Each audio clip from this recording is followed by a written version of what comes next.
امام جعفر صادق رحمہ اللہ کا قول ہے کہ ہم امر و فہم اور حلال و حرام میں ایک دوسرے کے قائم مقام ہیں، لیکن رسول اللہ صلی اللہ علیہ وسلم اور حضرت علی دونوں کو فضیلت حاصل ہے۔ اچھا، یہ بات یہ کہتے ہیں کہ ان دونوں کو فضیلت حاصل ہے، باقی فہم کے اعتبار سے، اب بات سمجھ رہے ہیں، فہم کے اعتبار سے رسول میں اور امام میں کوئی فرق نہیں ہے۔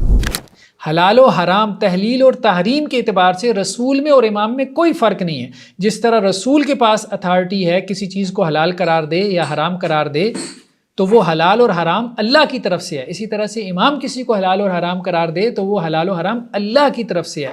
فہم میں، تحلیل و تحریم میں سب کا اختیار برابر ہے، امام کا بھی، رسول کا بھی، اور حضرت علی کا بھی، اور بعد میں آنے والے ائمہ کا بھی۔ ہاں، فرق صرف یہ ہے کہ ان کو فضیلت حاصل ہے، ویسے فضیلت حاصل ہے اپنے مقام کے اعتبار سے۔ نحن فی الامر والفہم والحلال والحرام نجری مجرا واحدہ، حلال و حرام میں، فہم میں، حکم میں ہم سب ایک مقام پر ہیں۔ ہاں، قال رسول اللہ صلی اللہ علیہ وسلم، ٹھیک ہے، کہ ہم سب ایک مقام پہ ہیں۔ اللہ کے رسول صلی اللہ علیہ وسلم کیسے کہہ سکتے ہیں، ابھی تو وہ آئی نہیں باقی۔ فاما رسول اللہ صلی اللہ علیہ وسلم وعلی فلہما فضلہما، ہاں، اللہ کے رسول صلی اللہ علیہ وسلم اور حضرت علی ان کے لیے فضیلت ہے، لیکن یہ مقام اور درجے کی فضیلت ہے۔ انہوں نے کہا ہے کہ امام جعفر صادق نے یہ بات کہی ہے، امام جعفر صادق نے یہ بات کہی ہے کہ ہم امر و فہم اور حلال و حرام میں ایک دوسرے کے قائم ہیں۔